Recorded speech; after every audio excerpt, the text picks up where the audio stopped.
اب یہاں قالوا اتجعل فیہا من یفسد فیہا، انہوں نے کہا کیا آپ اس دنیا میں ایسی مخلوق ڈالیں گے جو اس میں فساد پھیلائے گا، یفسد فیہا، فساد کی وجہ بنے گا، فساد کی جڑ بنے گا، ویسفک الدماء، اور پھر اس میں خون بہائے گا۔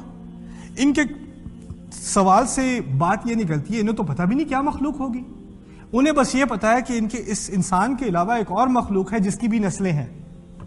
وہ کون سی مخلوق ہے؟ جن۔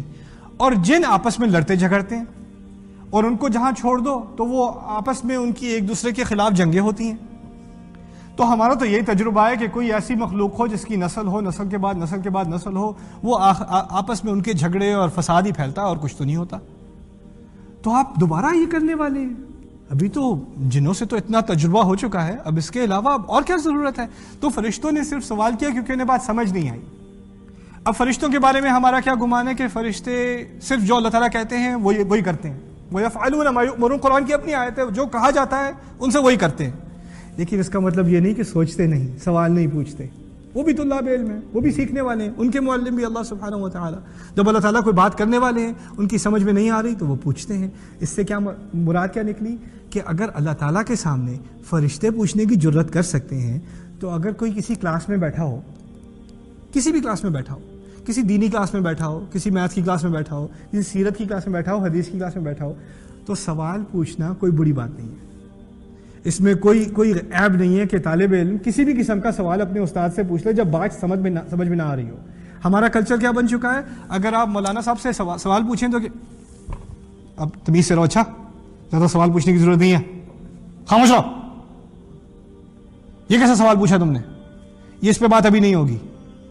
فرشتے اللہ تعالیٰ سے سوال پوچھ رہے ہیں، یہ آپ کیا کرنے والے ہیں؟ انسان کو اس کو ڈالیں گے تو خون بہائے گا۔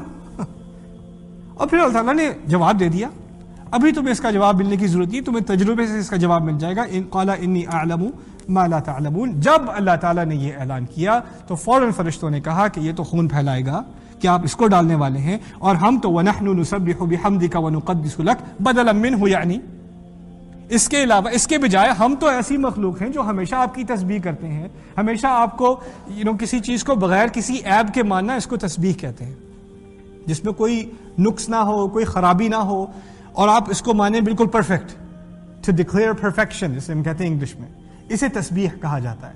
ہم تو آپ کو ہمیشہ بالکل پرفیکٹ مانتے ہیں۔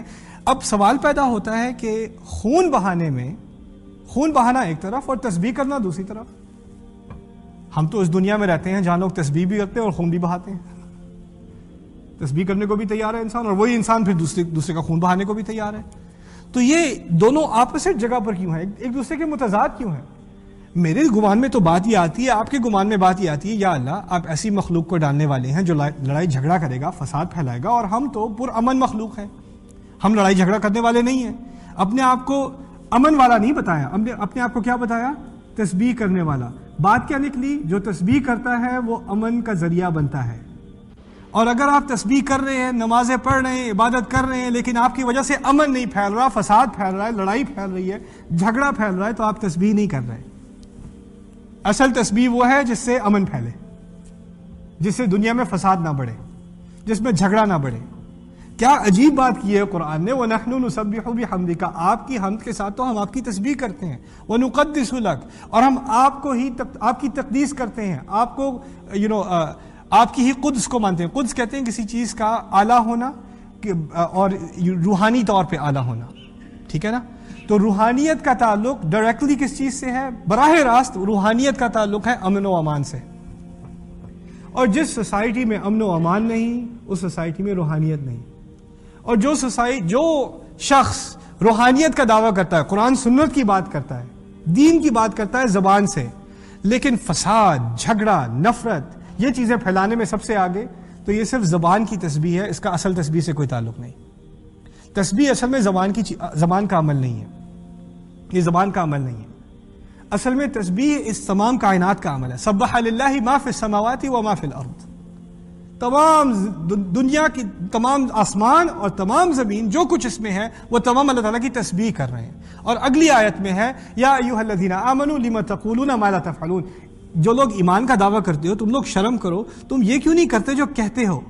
کہتے کیا ہو؟ سبحان اللہ، کرتے نہیں ہو. تو سبحان اللہ کرنے کا کیا مقصد ہے؟ سبحان اللہ کرنے کا مقصد ہے فساد نہ پھیلانا، اللہ تعالیٰ کے حکام کو ماننا، امن پھیلانا، محبت پھیلانا، یہ اللہ تعالیٰ کا حکم ماننا ہے. یہ تسبیح ہے اصل میں. ہمیں زبان کی تسبیح کی عادت ہے، عمل کی تسبیح کی کوئی عادت نہیں، اور اسی کی کمپلینٹ ہے قرآن میں. قرآن میں یہ کمپلینٹ نہیں ہے زبان سے تسبیح کیوں نہیں کرتے، تم تسبیح کو عمل میں کیوں نہیں لاتے؟ لما تقولون ما لا تفعلون، ما لا تفعلون، تم کہتے وہ کیوں جو عمل میں نہیں لاتے؟ تسبیح کو زبان پہ لاتے، عمل میں نہیں لاتے. یہ اصل شکایت ہے قرآن کی. تو یہاں پر قال انی اعلم ما لا تعلمون، اللہ تعالیٰ نے فرمایا بے شک میں وہ چیز جانتا ہوں جو ابھی تم نہیں جانتے، مجھے اس چیز کا علم ہے جس کا تمہیں بالکل بھی علم نہیں ہے. یہاں الذی لا تعلمون کے بجائے ما لا تعلمون سے مراد ہے وہ ایسی چیز ہے جس کا تم گمان بھی نہیں کر سکتے. یعنی اس انسان کی اصل کے اندر کچھ ایسی چیز ہے جس کا تمہیں سرے سے کچھ پتہ ہی نہیں ہوگا. یعنی ماں سے یہ بات بھی نکلی کہ تم اس کو جن سے کمپیئر کر ہی نہیں سکتے، یہ بالکل یہ الگ چیز ہے. الذی لا تعلمون میں تھوڑا سا قرب ہوتا ہے کہ کچھ نہ کچھ ایک جیسی چیز ہے، نہیں یہ بالکل الگ چیز ہے.